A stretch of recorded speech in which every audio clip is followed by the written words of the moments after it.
for ngifike ngoFebruary emakhwezini empangeni. This guy's been bullying me since ngafika. Okay, fine, ngabekezela. There was a time whereby ngithi I'm dropping out esikoleni because of the lomfana lo. Okay, fine, ngaqhubeka ngabhekezela because ekhaya babethe angibhekezela. Ngabhekezela. Lomfana lo continue bullying me until now. Namhlanje wenza ukukhulu. He lay hand on me. Wangishaya lomfana lo. Ngamphindisela. Uqhubeka wangishaya.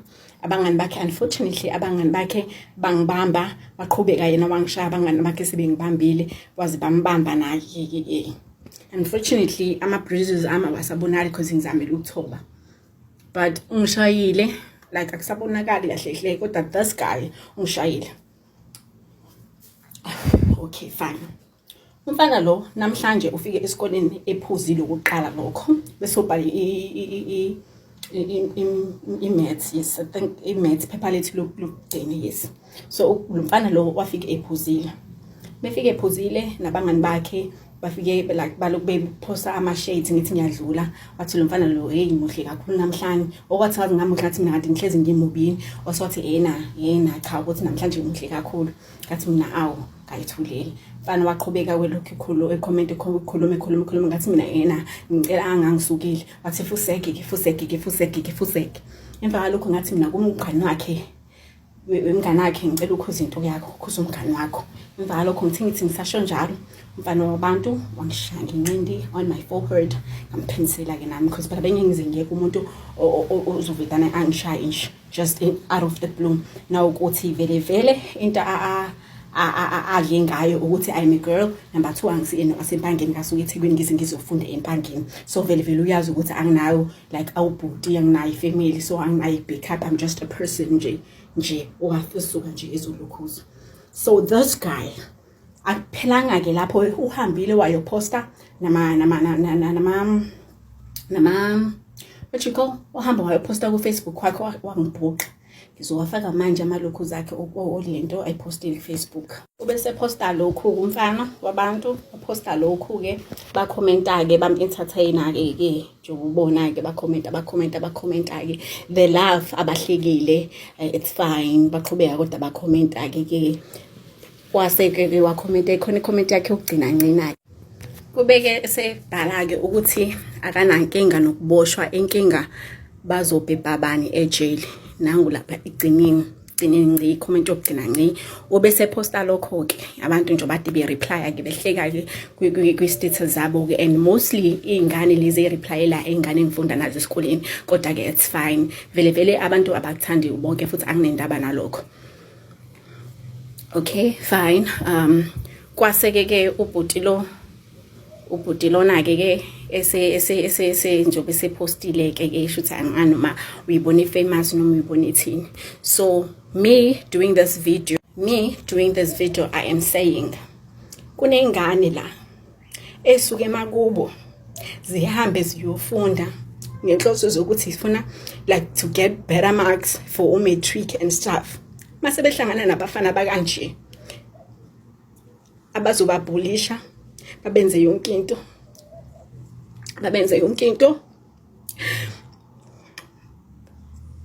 until baze bafilise ngathi ena banga drop out bayike isikole just because of labantu laba bakanje. And now I am one of them, those people. I'm one of them. Ngilokhu ngibekezele lo mfana since from February. Enza ama jokes ngame classini. Lo mfana.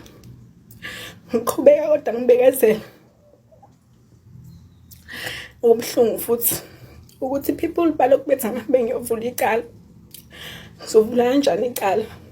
Uqala impangeni emakhwezini angazi sina ukuthi police station ngakephi. Number 2 lo mfana angazi noma angazi ukuthi uyini kodwa nje 100% sure ukuthi yena whatever he is doing, whatever I'm doing, I won't even like get my justice.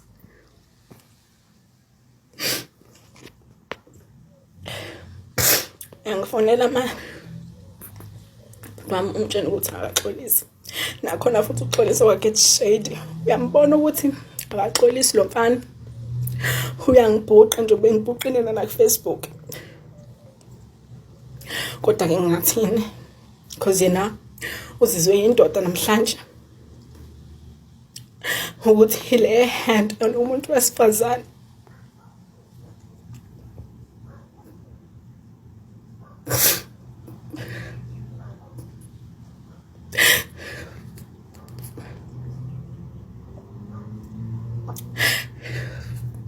sengikhathele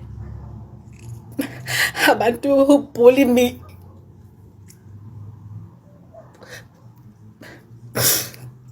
just because they know ukuthi anginayo imoto zongilwela. Sengikhathele for people who bully me ngoba nakho beyibona benamandla amakhulu kunami. Umfana hlamba kayazi into ayenzile kimi kodwa kukhula kwenzile. I'm even scared ukuthi me working so much ukuthi ngingabusaba nama-anxiety, ngingabusaba ne-depression nami ngibe happy child njengezinye ingane. Ngihambe ngiyofunda kwesinye isikole because I don't want people who feel sorry for me.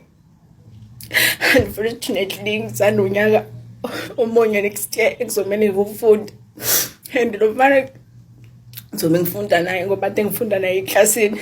If kukuthi uzopass that means ngizofunda naye eklasini and he will continue bullying me.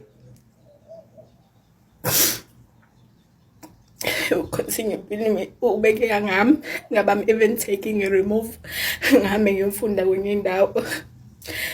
This is my first time ngihlala farm, and my experience of ukuhlala farm was not even nice, was not even kind. I'm a sleepless nights where I will cry. I don't want to go back to school, but they beg me. But I'm having Esikoleni. Weird. I'm having because I did not want to tell my family that this guy nabangan bakit they are bullying me. They will make fun of me. That's meaning a cream. Being pumin Esikoleni. Being pumin a class in benza ma jokes ngam while ngingekho presence Esikoleni. Simple. Maybe you think ngifuna sympathy and but ngenzela ukuthi nenye ingane eke yabhulishwa njengami ikwazi ukuyimela iphumele obala ngoba abantu abakanje yibo ababulala ama-suicides